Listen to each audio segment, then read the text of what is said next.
Today, we are going to be discussing why I hate the furry fandom and my top 10 worst experiences with furries. Okay, I'm kidding kind of, but I get that. I bet that caught your attention. So today's video is actually going to be a draw and chat type of thing. Might make this into a series if people are interested, not too sure yet. I'll be talking about things that don't really have enough in them to justify a full video on them, I guess. Anyways, let's get to the point. Today's topics are Haggis, the baby hippo by the way, not the other thing. Fursuit addiction, this is going to be the main topic, but yeah. Plans for this channel. Free will and reminding you that you do in fact have it. And mystery topic, question mark. If I do another video like this, feel free to leave topic suggestions. I might just do like a story time thing instead next time. Like the funeral incident or something else. Yeah. Okay, first topic. Haggis, the baby pygmy hippo. I love her so much. I love her so much! Ah! Yeah. In a normal amount, okay? She's just a little baby. She's so cute. Yeah. If you look on my screen right now, so precious. If she's no longer on the screen while I'm saying this, she either will be on the screen or we've gone past that part. Anyways, yes, I saw her in real life. I bet you're all so jealous. I will be making a video about the zoo trip so you guys get to see her, because I'm sound like that, and I promise it will be well worth the watch. There's just a lot of footage to go through and most of it was unfortunately corrupted. However, we are trying to recover the video files, so I guess there'll be Haggis found footage perhaps. And we showed her the art of her and the iPod, which was pretty cool. I don't think she's ever seen an iPod before, or art of herself. But yeah, we also might have watched her get traumatized, but you'll have to watch the video to see that. That's all for this section. I love you, Haggis. Moving on. Also, if you like the art that's shown so far, just a little reminder that I do commissions, and yes, I am shamelessly going to advertise it here, but moving on anyway. Fursuit addiction. This mightn't be what you think, so let me explain. As you may know, fursuits are a huge part of the furry fandom. Now, you obviously don't need a fursuit to be a furry. I believe most furries actually don't have fursuits, or don't as far as I'm aware. But yeah, fursuits can be super fun and a great way to express yourself, but furry can also be a very expensive hobby between commissions and conventions and artwork and fursuits and whatnot. It's totally worth the money for a lot of people, but it's definitely not for everyone. However, not everyone in this community is responsible with their money. Good looking, high quality fursuits can be pretty pricey. As a fursuit maker myself, I know how much work goes into creating a fursuit and how much making them and using high quality materials isn't cheap either. I actually want to do a small video series at some point on how to make fursuits on a budget and showing that even with a lower budget you can create a nice looking suit that is still good quality. Just gotta get my money up a little bit before making the video. And the time to do it. But that'll probably happen in a few months from now, or never, who knows. But anyway, staying on topic. There is definitely demand for fursuits, and there's now more fursuit makers than ever, with new makers appearing all the time. There's so many different styles of suits to choose from and makers that fit every price range. Now, obviously suits that are nicer looking and also last longer, better quality, are going to be in the more expensive end, so don't be mad if you're commissioning someone with a very little experience for a low price and it isn't absolutely perfect. Plus, fursuits are handcrafted, so with any maker there is a possibility of some flaws no matter how popular the maker is, and popularity and followers does not equal quality.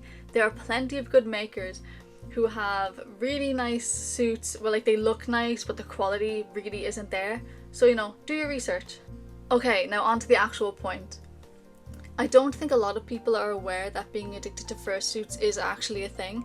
And I'm not talking like being addicted to wearing them, I'm talking about being addicted to buying them. There is absolutely nothing wrong with owning multiple fursuits if that's what you'd like to do with your money. Then you can do that if you can comfortably afford it. I'm talking about the people who keep buying fursuits when they clearly cannot afford it and end up putting themselves in bad financial situations or scamming others. I have genuinely seen people become homeless and prioritize buying fursuits over putting the money towards food and other necessities, which is crazy. A lot of people new to the fandom too are obsessed with the idea of owning a fursuit, and they'll do pretty much anything to get one for as cheap and as soon as they can. Or they just blow out their bank account to buy a fursuit instead of paying bills and whatnot. I'm not saying everyone but I see it happen a lot. I myself have had people reach out to me about payment plans and such when they really are in no position to be prioritising buying a fursuit. I've even met people who have opened emergency commissions and guilt trip about their current situation, to then spend all the money given to them on another new fursuit. Not only can this be really harmful on the people putting themselves in the situation, but it can also be a really awful thing to do to a maker. You could be unreliable with a payment plan, meaning the maker isn't being paid, which is screwing them over, or you're sharing too much personal information and guilt tripping and just making it really awkward for the maker and putting them in an uncomfortable situation. Guilt tripping and doing emergency commissions when you're not actually using it for what you're saying you're using it for is also massively taking advantage of the fandom's generosity, which is also not a good thing, to do, don't do that. Trust me when I say buying a fursuit can wait. Your well-being is way more important than a fursuit, I promise. Remember that a fursuit is a luxury item, not an essential. Bills and food are way more important than a fursuit. And if you're really that desperate for a fursuit, consider supporting a local smaller maker, which will be even cheaper. See if there's any secondhand suits for sale or make a fursuit yourself. There are even cheaper options too, such as Halloween animal masks and costumes and similar things. I offer a cheaper fursuit alternative myself too, which are mask sets, which usually come with a tail and hand paws as well. But what I really would recommend again is focus on the important things. If you want a fursuit that badly, save up for one. If you want something more high quality. If you're not picky about stuff like that and have enough money, then consider supporting a smaller maker. You'll be giving them some experience and probably getting a pretty cheap fursuit while you're at it, which is, good. Just don't be mad at them if it's not perfect. And please be nice, don't haggle with fursuit makers, especially if it's someone who's clearly already undercharging for their work. Everyone starts somewhere too, so don't expect new fursuit makers to be perfect. If they have no previous examples, be aware that you might end up with a really, really bad suit, or something that's like really, really nice. That's not me being rude, by the way. No one's first try is perfect, and you don't know what to expect if someone has no previous examples. As I've said, we all gotta start somewhere. So yeah, that's the end of this section really. That was probably more of a rant. Maybe I feel like it ended up coming out, I'm not really sure. But it's an interesting topic and something I really don't see talked about. The lesson to learn here, I suppose, is to spend your money wisely and remember that you don't need a fursuit to be a furry and should never use others or put yourself in a bad situation to get one, especially if you already own like 5. And the last topic, or almost last topic, keeping it short. What's my plan for this channel? Some of my plans for this channel have definitely changed since first making it. I have so many video ideas but there's not enough time and resources to do them.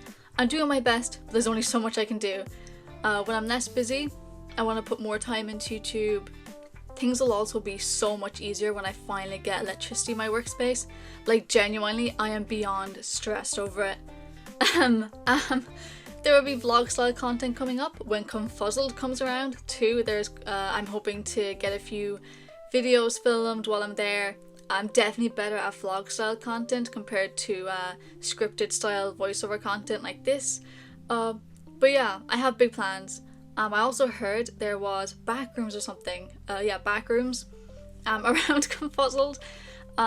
So I will find them. I will not rest until I do. Luckily I got main hotel, so I'm going to be free roaming around the place as much as I like. Speaking of keeping this bit short and vague, just a reminder, you have free will. You can do whatever you want. Yes, some actions may have consequences, however they can't stop us all. Don't let your voice be silenced. Remember that one line from I think it was the Bug's Life movie? Well, if you know, you know, and if you don't, you don't, I guess. Or look it up. I don't really know. Whoa! Mystery topic? Question mark? Exclamation mark? Exclamation. I can't speak. Yeah, I'm not sure what to say here really. Didn't mean for this video to be so long. Actually, it's not even that long. I'm trying to do this all in like one take. Using voice notes to like cut it up, so like that's why some cuts are weird. The mic is also picking up every time I inhale, making it sound like I'm inhaling really loud when I'm like barely inhaling and catching my breath. I don't know why it's doing that. Yeah. But yeah, I was expecting this to end up being like way longer. So I'm glad it's not like as long as I expected. So, I don't actually edit my videos. Yes, I have an editor. This is my first video, or this is the first video I've ever put together myself. For YouTube, I mean. For TikTok, Telegram, and whatever else, I do all that myself. I just don't have the time to edit down YouTube videos and everything, or the know-how and tech skills to do it. I'm awful with tech. I do want to learn though, probably when life's a bit less busy. I pay my editor in food and companionship, and me trying to be a bit more tolerable to be around. This video will also probably, oh yeah, I already like read over that part, sorry. This video is probably going to come out really like awkward and not great. I also scripted it at like 4 AM and changed it so many times. So it was just getting either way too long or like too deep, or like kept taking these depressing turns for some reason, maybe because I'm like not well at the moment. So I didn't want it to be like some sappy video or like sad. But yeah, I actually surprisingly mostly followed the script for this, so that's good.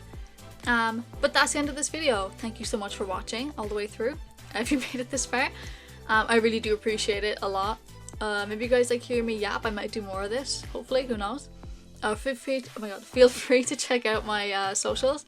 They'll be on the screen and on my link tree, which will be in the video description or the bio somewhere. Consider checking out my art and the fursuits I make. Cough cough. Also feel free to check out my Ko-fi.